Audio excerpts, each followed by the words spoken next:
ये आपकी class 9th की एनसीईआरटी बेस्ड बुक है। एनसीईआरटी के जितने भी क्वेश्चन है वो सब इसी बुक में आ जाएंगे, सब इसी में सॉल्यूशन आपको मिलेगा। ये एनसीईआरटी बेस्ड की मैथ की बुक का क्लास 9th का सॉल्यूशन करने जा रहे हैं हम। प्यारे बच्चों, अब ज़रा ध्यान से देखना। जिस बच्चे ने अब तक कुछ नहीं पढ़ा है तो अब इसमें से पढ़ लेगा। देखो, सबसे पहला जो चैप्टर है वो हमारे पास है संख्या पद्धति, जिसको इंग्लिश में बोलते हैं नंबर सिस्टम। संख्या पद्धति नंबर सिस्टम होता क्या है, इसमें पहले आपको कुछ चीज़ें याद रखनी है। पहला क्या कि प्राकृत संख्याएं। प्राकृत संख्याएं वो होती है 1 2 3 4, ये जो होती है हमारी प्राकृत संख्या कहलाती है। 1 2 3 4 ये सब हमारी प्राकृत संख्या कहलाती है। उसके बाद जो पूर्ण संख्या होती है हमारी, पूर्ण संख्या होती है 0 से स्टार्ट। 0 1 2 3 4 ये हमारी पूर्ण संख्याएं होती हैं। उसके बाद पूर्णांक। पूर्णांक जो होते हैं हमारे, पूर्णांक जो पूरे पूरे नंबर होते हैं, जिसमें माइनस के नंबर भी होते हैं, प्लस के नंबर भी होते हैं और जीरो भी होता है, उसे हम पूर्णांक बोलते हैं। नेक्स्ट परिमेय संख्या। परिमेय संख्या वो होती है जिसको हम P/Q के रूप में लिख सकते हैं, इनके बटे के रूप में हम उसको लिख सकते हैं। और P और Q में सिर्फ एक सहभाज्य यानी कि सिर्फ एक का ही गुणनखंड चलेगा, उसे हम परिमेय संख्या बोल देंगे। ठीक है जी। अब देखो, पहले ही एक्सरसाइज है हमारे पास 1.1। 1.1 में क्या कह रहा है, क्या नीचे दिए गए कथन सत्य हैं या असत्य हैं, कारण सहित उत्तर दीजिए। अब इनका कारण सहित उत्तर देना है क्या कि प्रत्येक पूर्ण संख्या एक प्राकृत संख्या है। अब पूर्ण संख्या प्राकृत संख्या इन सब के बारे में अभी हमने पढ़ा था। देखो, अभी हम आपको बताते हैं। जो प्राकृत संख्या थी, प्राकृत संख्याएं, प्राकृत संख्या कौन कौन सी थी, 1 2 3 4 ये इनफाइनाइट तक, ये सब हमारी प्राकृत संख्या में आती है, जिसको हम प्राकृतिक संख्या भी बोलते हैं।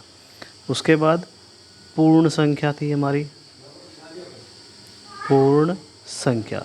अब पूर्ण संख्या कौन कौन सी होती है, जो 0 से स्टार्ट होती है। 0 1 2 3 4 इस तरह कर करके ये इनफाइनाइट तक चले।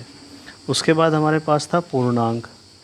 पूर्णांक जो होता है जिसके अंदर माइनस के नंबर भी हों, जीरो भी हो और प्लस के नंबर भी हों, माइनस वाले भी हों, प्लस वाले भी हों और जीरो भी हो, उसको हम पूर्णांक बोलते हैं। फिर क्या था, परिमेय संख्या।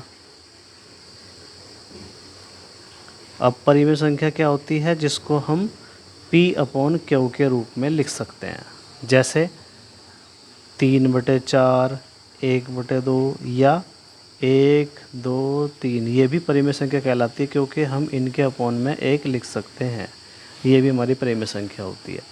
अब जो हमारी एक्सरसाइज है, एक्सरसाइज 1.1 में आपको पहले क्वेश्चन में यही करना है, सिर्फ सही और गलत लिखने हैं, यानी कि सत्य और असत्य लिखने हैं। पहले क्वेश्चन में कह रहा है कि प्रत्येक पूर्ण संख्या एक प्राकृत संख्या है कि प्रत्येक पूर्ण संख्या। देखो, प्रत्येक पूर्ण संख्या क्या प्राकृत संख्या है, क्या ये सारे के सारे नंबर इसके अंदर हैं, बताओ देखकर।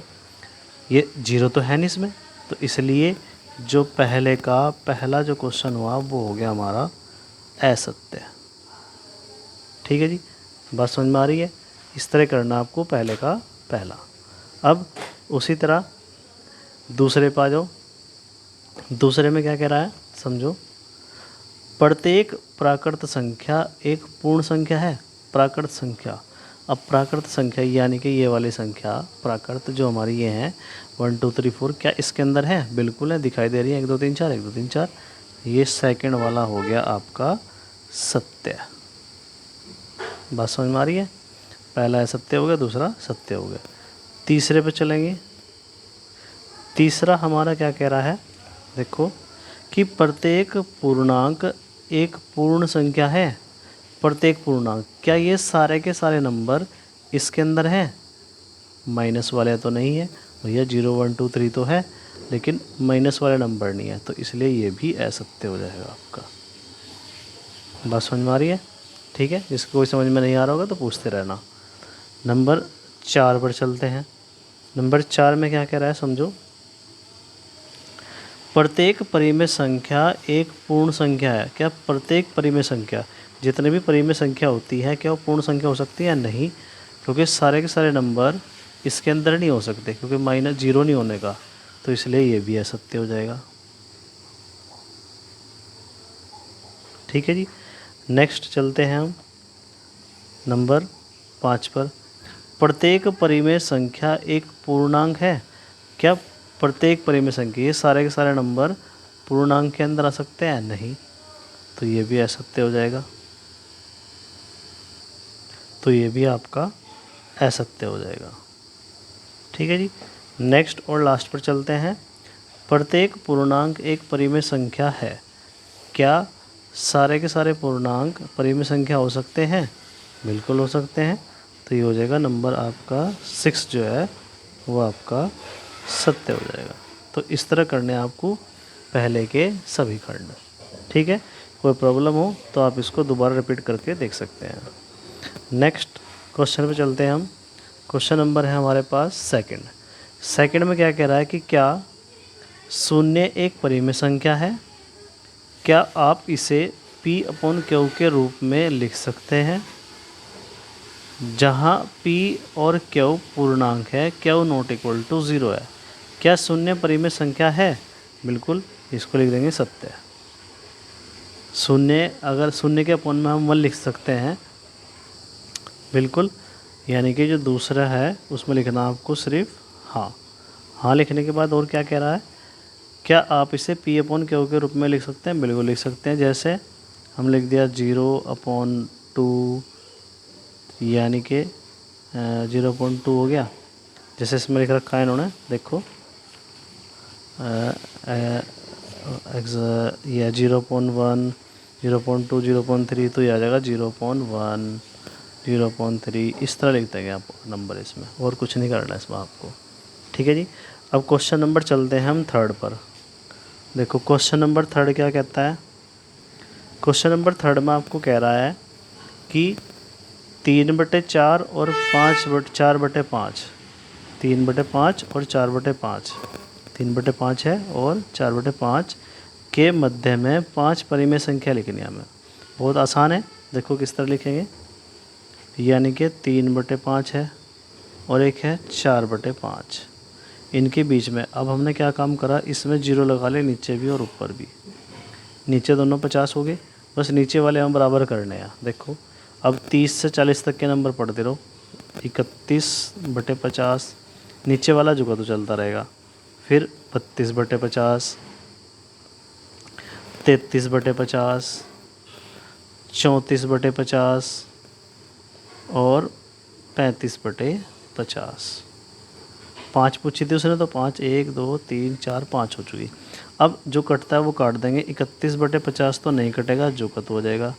ये कट जाएगा 16 बार, ये कटेगा 25 बार 2 से, ये कटेगा 2 से 25, ये 16। ये 33/50 नहीं कटेगा, ये जो कट आ जाएगा।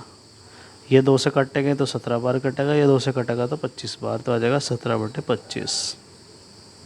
और इसको 5 से काट दो, 5 7 35 और 5 दाम 50, यानी कि 7/10 आ जाएगा। तो ये आपकी वो 5 परिमेय संख्या आ जाएगी। इस तरह करना आपको पहले का 3rd क्वेश्चन, पहली एक्सरसाइज का 3rd क्वेश्चन। ठीक है जी। कोई प्रॉब्लम हो तो आप दोबारा पूछ सकते हैं, रिपीट करके देख सकते हैं वीडियो को। अब क्वेश्चन नंबर चलते हैं हम 4 पर। क्वेश्चन नंबर 4 क्या कहता है, 3 और 4 के मध्य 6 परिमेय संख्या ज्ञात करनी है। यानी कि 3 और 4 के बीच में लिखनी है हमें 6 परिमेय संख्याएँ। अब जो आपको 4th क्वेश्चन करना है, 3 और 4 के मध्य में 6 परिमेय संख्या निकालनी है। तो 6 परिमेय संख्या निकालने के लिए कह रहा ना, तो हम क्या काम करेंगे, 3 और 4 के बीच में ही, देखो क्वेश्चन नंबर 4 जो कह रहा 3 और 4 के बीच में 6 परिमेय संख्या पूछ रहा है। तो 6 के बाद क्या आता है 7, यानी कि 7 की इसमें ऊपर मल्टीप्लाई कर दो और 7 की इसमें नीचे मल्टीप्लाई कर दो। 7 के ऊपर 7 के नीचे, तो ये तो हो गया 7 या 21/7, और ये हो जाएगा 7 चौक 28 बटे 7। इसके बीच की संख्या लिख लो बस उठा के। 21 के बाद 22, फिर 23, फिर 24, फिर 25, फिर 26 और फिर 27। ये आ गई इसके बीच की 6 संख्याएँ, 1 2 3 4 5 और 6। ये 6 परिमेय संख्या हो जाएगी हमारे क्वेश्चन नंबर 4 में। इस तरह करना आपको क्वेश्चन नंबर 4। ठीक है जी। बस इस वीडियो में हम आपको एक एक्सरसाइज कराएंगे। नेक्स्ट एक्सरसाइज आपको नेक्स्ट वीडियो में मिलेगी। ओके, धन्यवाद।